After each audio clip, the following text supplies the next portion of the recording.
الله وبركاته. نحمده ونصلي على رسوله الكريم أما بعد. فأعوذ بالله من الشيطان الرجيم. بسم الله الرحمن الرحيم.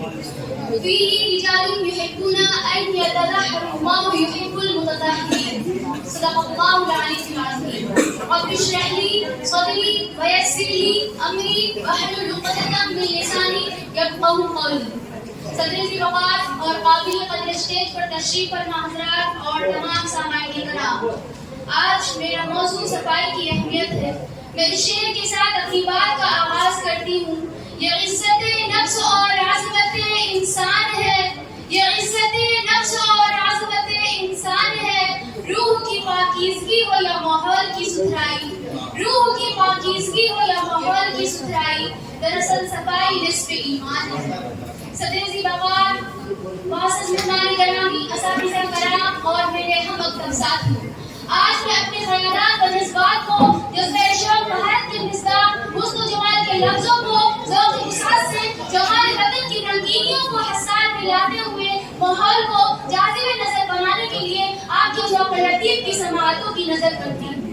کسی شاعر نے کیا خوب کہا ہے، صفائی کو رکھو ہمیشہ عزیز، صفائی کو رکھو ہمیشہ عزیز، صفائی سے بڑھ کر نہیں کوئی چیز. محترم سامعین، صفائی آدھا ایمان ہے. اسلام میں صفائی کی بڑی اہمیت ہے. اللہ پاک ہے، پاکی اور صفائی کو پسند کرتا ہے. امیر یا فقیر، صفائی ہر انسان کے وقار کی اعلادار ہے، جبکہ گندگی انسان کی عزت کی دشمن ہے. صفائی کا مطلب ہمارا بدن، من اور آس پاس کی چیزوں کو صاف رکھنا ہے. صفائی انسان کی ضرورت مند کی اچھائی میں شامل ہے. صفائی ایسے الگ الگ بیماریوں سے بچانے کے لیے واحد طریقہ ہے. جہاں صفائی ہوتی ہے وہاں خیر و برکت اور خوشحالی ہوتی ہے. جہاں گندگی ہوتی ہے وہاں بیکٹیریا وائرس کے 10 گنا بڑھ جانے کا خطرہ ہوتا ہے. اس لیے ہم سب کو صفائی کا خاص طور سے دھیان رکھنا چاہیے. کچھ لوگوں کا ایسا سوچنا ہے کہ یہ کام حکومت کا ہے، ہم کیوں کریں، اور خود کچھ نہ کر کے ساری بات حکومت پر رکھ دیتے ہیں، جس کی وجہ سے چاروں طرف گندگی پھیل جاتی ہے، جس سے کئی خطرناک بیماریاں پیدا ہو جاتی ہیں. جب تک ہم صفائی کی ضرورت کو ضروری نہیں سمجھیں گے تب تک ہم اپنے آپ کو قابل نہیں کر سکتے ہیں. اس لیے ہمارا اور اپنے آس پاس کی چیزوں کو صاف رکھنا بہت ضروری ہے. صفائی کو آدھے ایمان کا درجہ بھی حاصل ہے. صفائی آدھا ایمان ہے.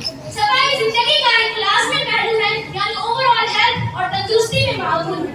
صاف ستھرا ماحول ایک مثبت نقطہ نظر اور امن کے احساس کو فروغ دیتا ہے، جبکہ ناپاک ماحول صحت کے مختلف مسائل کا باعث بن سکتا ہے. صفائی اپنے گھر سے شروع ہوتی ہے اور اپنے ارد گرد کی صفائی کو برقرار رکھنا ہماری ذمہ داری ہے.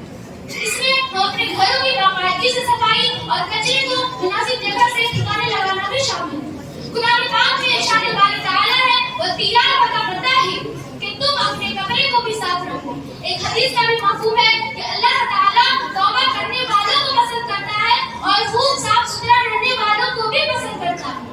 Cleanliness is very important in our life. Cleanliness keeps us healthy. We should always keep our surroundings neat and clean.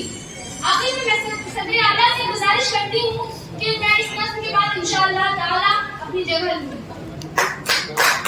صفائی سے ہر چیز میں آئے جان، صفائی بڑھاتی ہے ہر شے کی شان، صفائی سے لگتا ہے اچھا بدن، صفائی بناتی ہے گھر کو چمن، صفائی سے کپڑوں پہ آئے بہار، صفائی سے برتن رہے آبدار، صفائی سے سونے پہ آئے چمک، صفائی سے لوہے میں آئے نمک، صفائی سے بیمار ہو تندرست، صفائی بناتی ہے کاہل کو چست، صفائی نہ ہو تو عبادت نہ ہو، صفائی بڑھاتا ہے ایمان کو.